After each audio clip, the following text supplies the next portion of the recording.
Immunity को boost करने के लिए हम क्या कर सकते हैं, हमारी क़ुव्वत मुदाफ़ियत को बढ़ाने के लिए हम क्या कर सकते हैं, इस्लामी तौर पर क्या कर सकते हैं, रूहानी तौर पर क्या कर सकते हैं, जिस्मानी तौर पर क्या कर सकते हैं। तो मैंने बहुत सारे डॉक्टरों से बात की और कुछ रिसर्च भी किया, तो मुझे जो चीज़ें समझ में आई वो ये हैं कि इम्यूनिटी को बूस्ट करने के लिए कोई रेडीमेड ऐसा प्रिस्क्रिप्शन नहीं आपको मिलेगा कि इतनी चीज़ें कर लो तो बस आपकी इम्यूनिटी इतनी बढ़ जाएगी कि आप कभी बीमार नहीं होने वाले। ऐसा नहीं है। सिस्टम ये है कि वो आने देता है उसको, कि अगर आ जाए ना तो हम है ना उसको टैकल करने के लिए। अब वो टैकल करने के लिए उस सिस्टम को हेल्दी रखने के लिए आप क्या कर सकते हैं, that is what is in our hands. हम अपने आप को कैसे उसको तैयार कर सकते हैं, हमारा ब्लड किस तरह से प्योर रहेगा, हमारा ब्लड सर्कुलेशन किस तरह से अच्छा रहेगा, हमारा फूड जो हैबिट्स हैं वो कैसी रहेंगी, हमारा लाइफस्टाइल कैसा रहेगा, हमारी डाइट एंड एक्सरसाइज कैसी रहेगी, इस पर डिपेंड करता है कि हमारा इम्यून सिस्टम कमज़ोर रहता है, हमारी क़ुव्वत मुदाफ़ियत कमज़ोर रहती है या वो स्ट्रॉन्ग होती है। और इसके लिए अगर हम देखें तो रसूल करीम सल्लल्लाहु अलैहि वसल्लम की ज़िंदगी से बेहतर कोई ज़िंदगी हमें नज़र नहीं आती। अल्लाह तबारक व तआला कुरान करीम में इरशाद फरमाता है, लक़द कान लकुम फ़ी रसूलिल्लाहि उस्वतुन हसना, बेशक रसूलुल्लाह की ज़िंदगी तुम्हारे लिए बेहतरीन नमूना है। अब जो साइंसी एतबार से अगर देखें, मैं आपको सिर्फ पढ़ के सुनाता हूँ कि साइंसी एतबार से जो चीज़ें हमको मिलती हैं कि इम्यून सिस्टम को बूस्ट करने के लिए या स्ट्रॉन्ग बनाने के लिए क्या किया जा सकता है। कहते हैं डोंट स्मोक, आप स्मोकिंग मत कीजिए। अब इसको अगर हुजूर रहमत आलम सल्लल्लाहु अलैहि वसल्लम की ज़िंदगी में देखा, आपने कहीं कहीं नहीं देखा हो कि हुजूर सल्लल्लाहु अलैहि वसल्लम ने ऐसी कोई आदत अपने अंदर एक्वायर की हो या ली हो, कहीं नहीं देखोगे आप। बल्कि हुजूर सल्लल्लाहु अलैहि वसल्लम इन तमाम चीज़ों से कराहत करते थे, इससे नाराज़ होते थे। अरे स्मोकिंग की बदबू, तो स्मोकिंग कितनी बदबू आती है, वो कैंसर होता है या क्या होता है, ये बात की बात है। पहली चीज़ तो ये कि कोई आदमी आपसे बात नहीं ठीक से कर सकता अगर आप स्मोक करके जाते हैं, तो इतनी बदबू मुंह से आती है। अब वो रसूल करीम सल्लल्लाहु अलैहि वसल्लम जो इतने नफासत पसंद हैं, इतने क्लेनलीनेस पसंद करने वाले हैं, सफाई को पसंद करने वाले, फरमाया सफाई आधा ईमान है, निस्फ ईमान है। फरमाया जो ये फरमाते हैं कि प्याज या लहसुन खाकर कोई बगैर मिसवाक किए मस्जिद में न जाए। क्यों? किसी पड़ोस वाले को, तुम नमाज पढ़ रहे हो कि बदबू आ रही होगी, तो किसी को तकलीफ न हो जाए। और उससे फरिश्ते भी कराहियत करते हैं कि फरिश्ते तुम्हारे करीब नहीं आएंगे। तो जो प्याज और लहसुन की बदबू नहीं पसंद फरमा रहे हैं, वो इस स्मोकिंग की बदबू कहाँ से पसंद फरमाएंगे? वो चीज़ हराम है हलाल है, ये एक अलग टॉपिक है, इस पर मैं डिबेट नहीं कर रहा हूँ। लेकिन नफासत के हिसाब से अगर आप देखा जाए, क्लीनलीनेस के हिसाब से अगर आप देखा जाए, एक अपने आप को प्रेजेंट करने के हिसाब से देखा जाए, तो बहुत बुरी बात है। अच्छा, डेंटल हाइजीन जिसको कहते हैं, दांतों की हाइजीन, इस पर हुजूर इतने पर्टिकुलर रहते थे कि मिसवाक को अपनी सुन्नत करार दिया। आज हम हज़ारों टूथपेस्ट इस्तेमाल कर लें, लेकिन मिसवाक की बेनिफिट सबसे ऊपर है। हम लोग आज मिसवाक नहीं करते हैं। सरकार सल्लल्लाहु अलैहि वसल्लम तो इसको इतना पसंद फरमाते हैं कि फरमाया अगर मेरी उम्मत पर दुश्वारी का खौफ न होता, कि मेरी उम्मत के लिए डिफ़िकल्ट हो जाएगा, तो मैं अपनी उम्मत पर फ़र्ज़ कर देता कि हर नमाज से पहले मिसवाक किया करें। हुजूर सुबह बेदार होते फजर के लिए या तहज्जुद के लिए सबसे पहले मिसवाक करते। बाहर से कहीं आते थे, घर में तशरीफ़ लाते तो सबसे पहले मिसवाक करते थे। अपने साथियों से मिलने के लिए जाते, अज़वाज मुहतरात के करीब जाते, सबसे पहले मिसवाक फरमाया करते थे। नमाज के लिए खड़े होते, सबसे पहले मिसवाक किया करते थे। तो कितना लेसन है हमारी ज़िंदगी के लिए हुजूर रहमत आलम सल्लल्लाहु अलैहि वसल्लम की ज़िंदगी का। तो डेंटल हेल्थ बहुत ज़रूरी है। फिर लिखते हैं साइंसदान हजरात, eat a diet high in fruits and vegetables. ऐसे कुछ फ्रूट्स हैं जो रसूल करीम सल्लल्लाहु अलैहि वसल्लम बहुत पसंद फरमाते थे। उसमें से खजूर है, full of minerals, full of iron. इसीलिए इफ्तारी के मौके पर हुजूर ने फरमाया कि जब इफ्तारी करो तो पहले खजूर खा लिया करो, खजूर न हो तो पानी पी लिया करो। अब पानी से भी पता चला कि हाइड्रेशन हमारे लिए बहुत ज़रूरी है। हम लोग पानी बहुत कम पीते हैं, तो पानी बहुत पीना। अच्छा, पानी पीना तो कैसे पीना? तो सरकार अलैहिस्सलातु व तस्लीम की एक सुन्नत करीमा है कि पानी गल्प करके नहीं हुजूर पीते थे। इन सब का ताल्लुक हमारी लाइफस्टाइल से है, इन सब चीज़ों का ताल्लुक हमारी हेल्दी होने से है। और हेल्दी बॉडी अगर रहेगी तो इम्यून सिस्टम भी हेल्दी रहेगा। ये सारी चीज़ें गल्प एकदम घट घट घट पानी पी लिया नहीं, हुजूर उसको सिप करते थे, पानी को इस तरह से 3 सांसों के अंदर हुजूर अलैहिस्सलातु तस्लीम पानी पीते थे।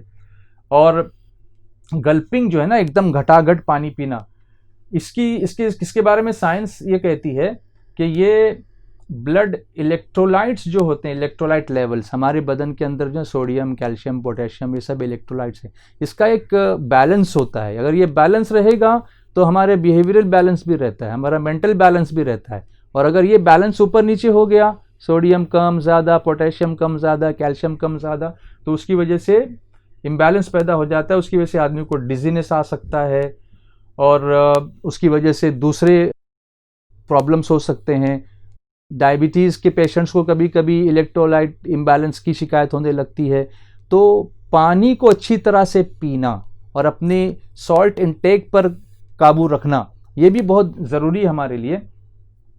और स्लो पानी पीने की वजह से क्या होता है कि हमारा बदन धीरे धीरे उस पानी को अच्छी तरह एब्जॉर्ब कर लेता है, उसको जज्ब कर लेता है।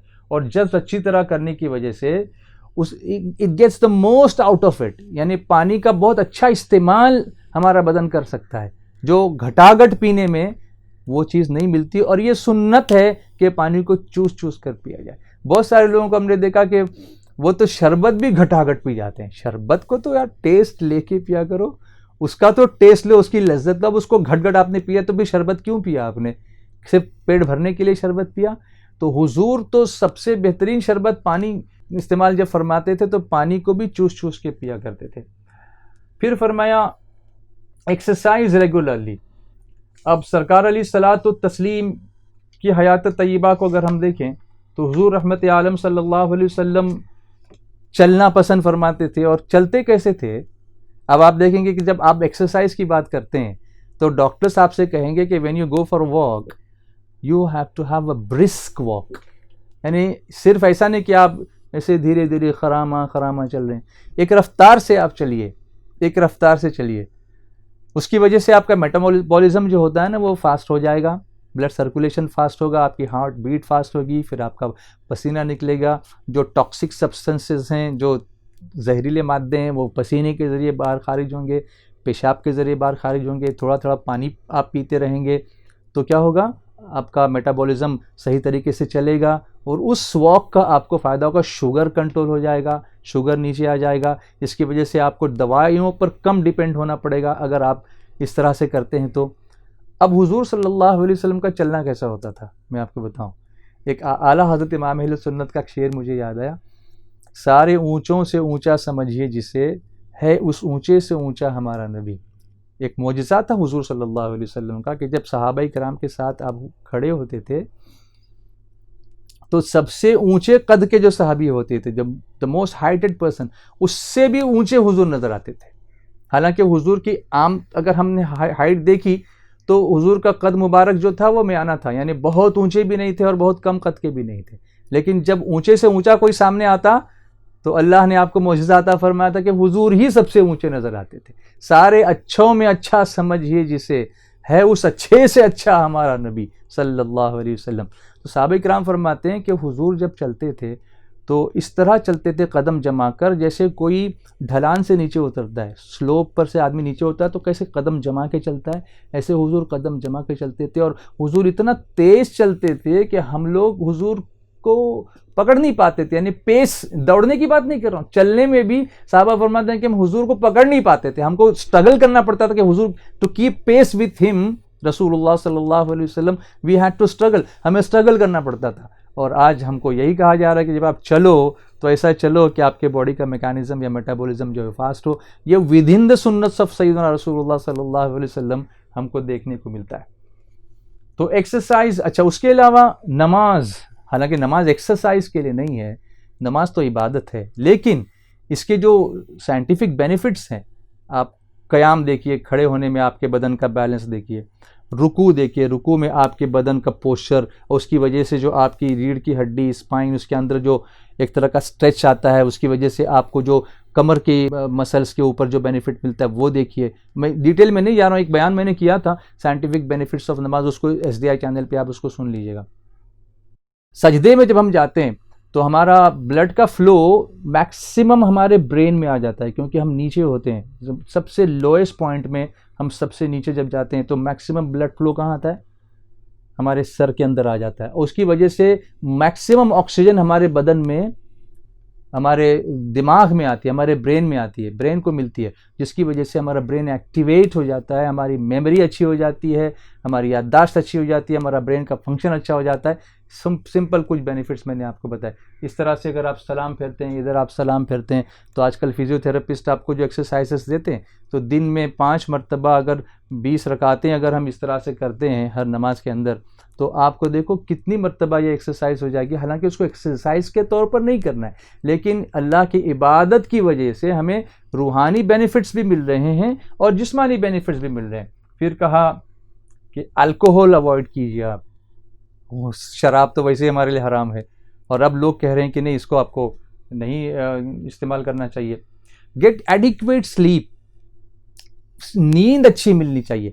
डॉक्टर नासिर फुलारा साहब से जो हमारा इंटरव्यू हुआ था कोविड-19 कोरोना वायरस के सिलसिले में, डॉक्टर साहब ने यही बात बताई थी कि सुन्नत के मुताबिक अगर कोई सोता है, और सोने का भी जो स्लीप पैटर्न होता है ना, तो इशा की नमाज के बाद अगर कोई जल्दी सोएगा और सुबह जल्दी उठेगा, तो बॉडी जो इन्फेक्शन से उससे अच्छी तरह कोप अप करती है, क्योंकि रात में बॉडी को अच्छी नींद मिलने की वजह से रीजनरेशन हमारे बदन में होता है, हमारी ताकत का रिसोर्स और बढ़ता है, मेंटेनेंस होता है हमारी पूरे सेल्स का, पुराने सेल्स डिस्कार्ड होते रहते हैं, नए सेल्स बनते रहते हैं, नए खुलिये बनते रहते हैं, खून नया बनता रहता है, और रात में पूरा रेस्ट मिलने की वजह से जिस्म जब फ्रेश होता है, तो जब फौज हमारी सोल्जर्स हमारे फ्रेश होंगे तो इन्फेक्शन होगा तो लड़ेंगे उससे, लेकिन अगर वो थके मांदे होंगे तो जाहिर सी बात है कि उनके अंदर लड़ने की ताकत नहीं होगी।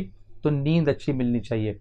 और फिर लिखा है वॉशिंग हैंड्स फ्रीक्वेंटली। अब मुझे बताओ कि जब हम वज़ू करते हैं तो एक वज़ू में पहले तो इतना हाथ हम 3 मरतबा धोते हैं, फिर उसके बाद इतना इतना हम 3 मरतबा धोते हैं, तो 9 मरतबा तो एक ही वज़ू में हो गया। और उसके बाद 5 वक्त की नमाज में अगर सिर्फ एक ही बार अगर हम वज़ू करते हैं तो 45 मरतबा तो दिन में हाथ हमारा धोना हो गया। यानी जो वायरसेस अगर हाथ पर आते भी हों तो अच्छी तरह हाथ धोने से वो वॉश आउट अगर हो गए, हमने उसमें सोप भी अगर इस्तेमाल कर लिया शुरू में, तो इस तरीके से अगर हम एहतियात करेंगे जो अभी बताई जा रही हैं, तो हमारे इम्यून सिस्टम को ज़्यादा फाइट नहीं करना पड़ेगा। हम उसको बूस्ट न भी कर सके तो उस पर ज़्यादा प्रेशर तो नहीं डाल सकेंगे। और फिर फरमाया कि फास्टिंग। अब कुछ लोग ये समझते हैं कि अगर हम रोज़ा रखेंगे तो कमज़ोर हो जाएंगे। हदीस शरीफ में है रोज़ा रखो सेहतमंद हो जाओगे। रोज़ा रखने से कोई बीमार नहीं होता। हाँ, अगर बीमार है तब उसको अगर वाकई वो इस पोजीशन को पहुंच चुका है कि रोज़ा रखने के बाद कमज़ोर हो जाएगा, तब उसको इजाज़त है कि वो बाद में सेहतमंद हो जाए, तब वो रोज़े बाद में रखे। लेकिन रोज़ा रखने से बीमार नहीं होगा। उसके फास्टिंग के जो बेनिफिट्स बताए गए हैं उसमें ख़ास तौर से जो अय्याम 20 के रोज़े हैं, जिसको इंटरमिटेंट फास्टिंग कहते हैं, 3 दिन के लिखा है साइंस की किताबों में, 3 दिन का रोज़ा 13, 14, 15 का जो हुजूर सल्लल्लाहु अलैहि वसल्लम की सुन्नत है, उससे लिखा है कि इमेंस उसके बेनिफिट्स हैं। और एक परफेक्ट टाइम का जो रोज़ा है, जैसे सुबह सादिक से लेकर मगरिब तक का, ये टाइमिंग रोज़े के लिए बेस्ट होता है। फिर रात भर हमको भूखा नहीं रहना है, रात भर हमें खाना है, लेकिन दिन में इस तरह से हम रोज़ा रखते हैं तो उससे हमारी इम्यून सिस्टम को बूस्टिंग मिलती है, इम्यून सिस्टम और स्ट्रॉन्ग होता है, कमज़ोर नहीं होता। लिखा है कि उसकी वजह से हमारा वेट लॉस होता है, यानी हमारे बदन का वज़न जो है वो कंट्रोल में रहता है। बहुत सारी बीमारियां ओबेसिटी की वजह से होती हैं। ओबेसिटी मतलब मोटापन, लट्ठपना, तो रोज़े की वजह से उस पर कंट्रोल होता है। उसके बाद इंसुलिन का जो सेंसिटिविटी है, डायबिटीज़ के पेशेंट्स हों या ना हों, लेकिन इंसुलिन की सेंसिटिविटी रोज़े की वजह से अच्छी तरह एक्टिवेट हो जाती है और इंसुलिन का अच्छा एब्सॉर्प्शन होता है। उसके अलावा मेटाबॉलिज्म स्पीड अप होता है। उसके अलावा ये हंगर जो है ना, भूख को बर्दाश्त करने की ताकत हमारे अंदर पैदा करता है और improves eating pattern and enhances the brain function. रोज़ा हमारे ब्रेन फंक्शन को गति देता है, एनहांस करता है, ईटिंग पैटर्न्स को रेगुलराइज करता है और हमारे इम्यून सिस्टम को बूस्ट करता है। तो इम्यूनिटी को बूस्ट करना है, सुन्नतों पे अमल कीजिए। इम्यूनिटी को स्ट्रॉन्ग करना है, रोज़ा रखिए। इम्यूनिटी को स्ट्रॉन्ग करना है, नमाज पढ़िए। इम्यूनिटी को स्ट्रॉन्ग करना है, अच्छी तरह वज़ू कीजिए। इम्यूनिटी को स्ट्रॉन्ग करना है तो आखिरी बात अर्ज़ करता हूँ कि मेंटल हेल्थ को अच्छी तरह से रखिए। It is everything is in mind. दिमाग अगर पावरफुल हो, अब दिमाग में स्ट्रेस अगर हो तो जाहिर सी बात है कि पूरे बदन पर उसका असर होगा। उसका असर हार्ट पर भी होता है, हार्ट बीट फ्लक्चुएट होने लगती है। तो फिर दिमाग सही तरीके से काम नहीं करता।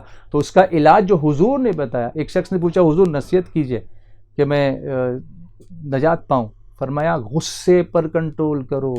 पूछा फिर और नसीहत कीजिए, फरमाया गुस्से पर कंट्रोल करो, गुस्से पर काबू करो। तीसरी बार पूछा, कहा गुस्से पर काबू करो।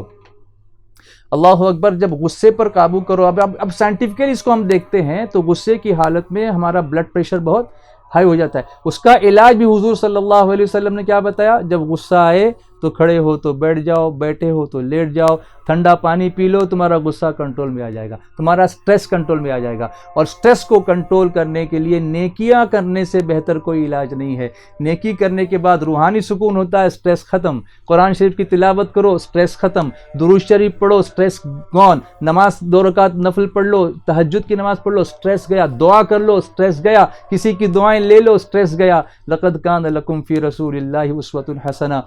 फिर के गली गली तबाह, ठोकरें सबकी खाए क्यों, दिल को जो अक्ल दे खुदा तेरी गली से जाए क्यों। अल्लाह तबारक व तआला अपने प्यारे हबीब जनाब मोहम्मद रसूलुल्लाह सल्लल्लाहु अलैहि वसल्लम के सदक़े और तुफ़ैल हमें सुन्नत मुस्तफ़ा पर अमल करने की तौफ़ीक़ अता फ़रमाए और हर किस्म की बला और वबा से हम सब की हिफाजत फ़रमाए। अस्सलामु अलैकुम व रहमतुल्लाहि व बरकातुहू। आज ही SDI चैनल को सब्सक्राइब करें, बेल आइकन पर क्लिक करें। हमारी हौसला अफजाई के लिए कमेंट्स, लाइक और शेयर भी करते रहें।